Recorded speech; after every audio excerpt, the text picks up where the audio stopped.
Hello all, welcome to my channel Anti-Net Commerce Classes. Today I will discuss conventions related to paper 1 people and environment topic का conventions. Okay, पहला हम पढ़ते हैं site. कहता है कि convention on international trade in endangered species of wild and flora and fauna. ऐसी species को प्रोटेक्शन प्रोवाइड करना जो कि खतरे में है, जो कि खत्म होने वाली है. Flora and fauna. फाउना मतलब एनिमल से रिलेटेड एंड फ्लोरा मतलब फ्लावर्स वगैरह, पेड़ पौधे, प्लांट्स वगैरह से रिलेटेड होता है. कहता है कि it's draft was make bye international union for the conservation of the nature. कहता है कि IUCN ने एक ड्राफ्ट को मेक किया. India become the party of the convention 1976. India इस कन्वेंशन का पार्ट बना 1976 में. ये कब आया था? 1973 में, 1973 में. ये 1973 में आया था, बट इंडिया इसका पार्ट कब बना? 1976 में. कहता है कि it not directly protect the endangered species. कहता है कि ये डायरेक्टली प्रोटेक्ट नहीं करता जो हमारी स्पीसीज है उनको, जो खतरे में पड़ रही हैं उन स्पीसीज को. कहता है कि नैरोबिया डिक्लेरेशन, जो स्टॉकहोल्म कन्वेंशन थी जो 1972 में आई थी, उसके 10 साल बाद नैरोबिया कन्वेंशन आई 1982 में, 1982 में, सॉरी. उसके बाद कहता है कि it control and prevent the international commercial trade in endangered species. मतलब कि जो हमारी जो स्पीसीज हैं वो खत्म हो रही हैं, उन सब के जो कॉमर्शियल ट्रेड है उसको प्रिवेंट करता है, कंट्रोल करता है, रोकता है. उसके बाद कहता है कि it is related to the fauna and flora. ये फाउना और फ्लोरा से रिलेटेड है. It come under the act of the world life protection 1972. ये 72 के उस एक्ट के अंदर आता है जो प्रोटेक्शन एक्ट है. उसके बाद it focus on the long term policy. ये लॉन्ग टर्म पॉलिसी से रिलेटेड होता है. ठीक है. उसके बाद हम डिस्कस करते हैं. कहता है कि वियना कन्वेंशन, ये तो बहुत ही ज्यादा इंपॉर्टेंट है. Vienna convention for the protection of the ozone layer in 1985. कहता है कि जो वियना कन्वेंशन थी वो 1985 में आई. और ये क्यों आई? जो हमारी ओजोन है, ओजोन लेयर है, वो उसको बहुत सारी गैसेस थी, वो हार्म कर रही थी, उसको डिस्ट्रॉय कर रही थी. ठीक है जी. उसको प्रोटेक्शन प्रोवाइड करने के लिए वियना कन्वेंशन आई थी. ओके. कहता है कि इट वाज अडॉप्ट इन 1985 से 1985 में अडॉप्ट किया गया, लाया गया. कहता है कि और ये फोर्स में कब आई? अपने उसके 3 साल बाद 1988 में, 1988 में. कहता है कि अफोर्ड फॉर, कहते हैं कि ये जो हमारी ओजोन लेयर है उसको प्रोटेक्शन प्रोवाइड करने के लिए आई. कहता है it does not include binding reduction goal for the use of the CFC. कहता है कि CFC को जो यूज है उसको कम करने के लिए आई. इट बिकम इंडिया इसका पार्ट कब बना? 19 जून 1991 को. ये आई कब थी? 1985 में. फोर्स में कब आई? 1988 में. इंडिया कब आया इसमें? 1991 में, 19 जून को. कहता है कि मॉन्ट्रियल प्रोटोकॉल 1987 में आई थी, लेकिन इंडिया इसका पार्ट कब बना? स्पेलिंग मिस्टेक है इंडिया के, थोड़ा ठीक कर लेना. कहता है कि इंडिया इसका पार्ट बना 1992 में. ठीक है, 17 सितंबर 1992 में. ठीक है. और मॉन्ट्रियल प्रोटोकॉल का जो ऑब्जेक्टिव था वो क्या था? ODS. और इसका क्या था? Protection of the ozone layer. Okay. इसके बाद हम डिस्कस करते हैं international panel on climate change, IPPC. इसने हमने थोड़ा सा पहले डिस्कस किया था इसके बारे में, ये किसने बनाया था. ऐसे दोबारा डिस्कस करते हैं अच्छी तरह, फुल डिटेल में. कहते हैं कि inter governmental panel on climate change, इसके नाम से समझ आता है कि किस चीज के बारे में बोलेगा? क्लाइमेट चेंज के बारे में. IPCC. कहता है कि scientific inter governmental body under the United nation. ये एक साइंटिफिक इंटर गवर्नमेंटल बॉडी है. ठीक है जी. इसका हेडक्वार्टर कहाँ? जेनेवा में, स्विट्जरलैंड. कहता है कि इट वाज एस्टलाइज 1988 में. किसके थ्रू ये एस्टलाइज किया गया था? WMO और UNEP ने इसको बनाया था.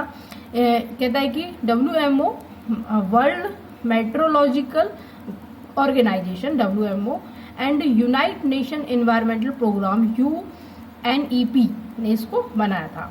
It cover all the relevant information to understand the risk of women and including the climate change. कहता है कि ये क्लाइमेट चेंज के बारे में जितनी भी हमारी प्रॉब्लम्स हो, सबको इंफॉर्मेशन है, उन सबसे रिलेटेड है. IPPC रिड्यूस द, कहता है कि IPCC एक रिपोर्ट बनाता है जो सपोर्ट करता है UNFCCC को. कहते हैं कि it related to the research, ये रिसर्च से भी रिलेटेड है. और expert working in the voluntary basis. कहता है कि जो भी एक्सपर्ट हैं, साइंटिस्ट हैं जो IPPC में काम करते हैं, वो सब अपने वॉलंटरी बेस पर काम करते हैं, अपनी खुद की इच्छा से काम करते हैं. ओके.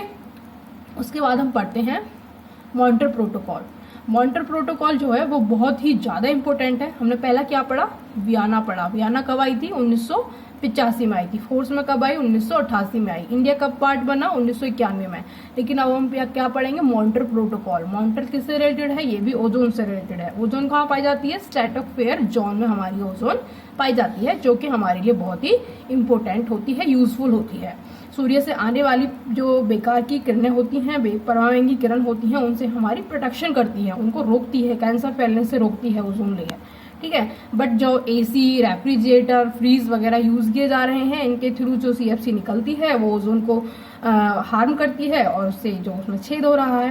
ठीक है, तो इस सब को रोकने के लिए मॉन्ट्रियल प्रोटोकॉल, वियना प्रोटोकॉल आई थी। ओके, इसके बाद पढ़ते हैं हम मॉन्ट्रियल प्रोटोकॉल। मॉन्ट्रियल प्रोटोकॉल जो है वो कब आई थी, सितंबर 1987 को।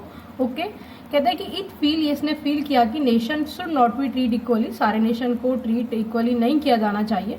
फिर उसके बाद कहता है, उसने क्या कहा कि 98% ओडीएस इसने कवर किया। 1987 से 2014 तक इसने 98% ओडीएस को कवर किया।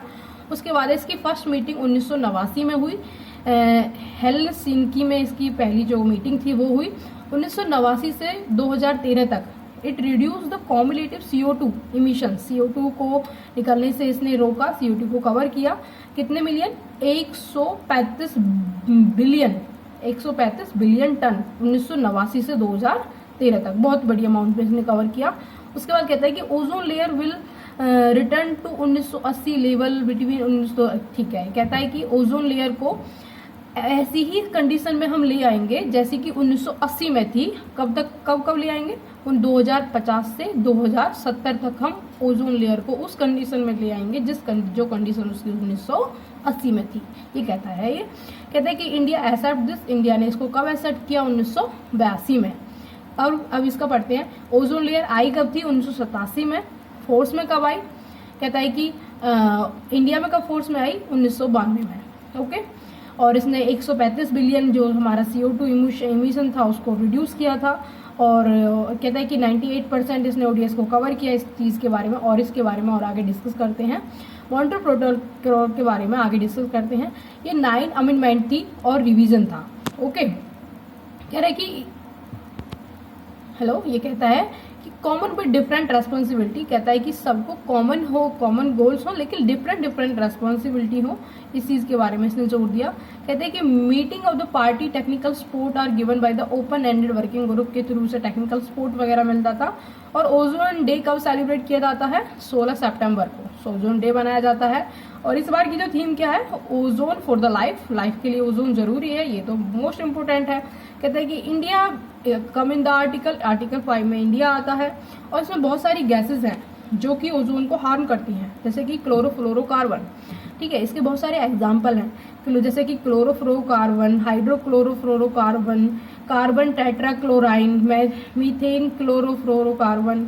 ठीक है, एंड हाइड्रोक्लोरोफ्लोरोकार्बन एंड हेलोन। ये सब इसकी गैसेस हैं जो कि ओजोन को बहुत बुरी तरह हार्म करती हैं, जिससे उसमें छेद हो गया है, होल हो गया है, जिससे कि कैंसर की जो समस्या है, प्रॉब्लम है, बहुत ज़्यादा बढ़ रही है। क्यों बढ़ रही है, क्योंकि ओजोन में होल हो रहा है। ठीक है, मॉन्ट्रियल प्रोटोकॉल में बहुत सारे एनेक्सर्स हैं, उसके बारे में पढ़ते हैं। कहते हैं कि A, B, C और D नहीं है, E और F है। ओके, पहला जो A है उसमें क्या आता है, इसमें ये ऐसे ही याद करना है कि A में क्या आता है, B में क्या आता है, C में क्या आता है। ठीक है, पहला हम पढ़ते हैं CFC, A और हेलोन जो इसमें पहले में आता है। B में क्या आता है, अदर फुल्ली CFC आता है, एंड कार्बन टेट्राक्लोराइन आता है, मीथेन क्लोराइड आता है। ठीक है, और C में क्या आता है, HCFCS क्या आता है, और E में क्या आता है, मीथेन ब्रोमाइड आता है।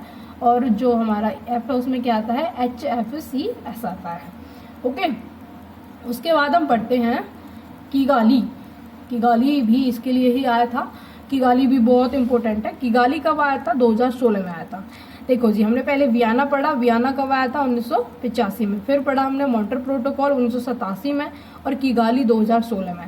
इसका क्या मोटिव था, फेजिंग आउट द HFC को बाहर निकालना, फेंकना है। उसके बाद कहता है कि इट वॉज, एक रवांडा में एक मीटिंग हुई, इसको साइन किया गया रवांडा में अक्टूबर 2016 में। ओके, इसको रिड्यूस करना था HFC को 80% से 85% तक ये इसने एक कमिटमेंट किया कि हम 2045 तक HFC को 80 से 85% तक रिड्यूस कर देंगे, ठीक है।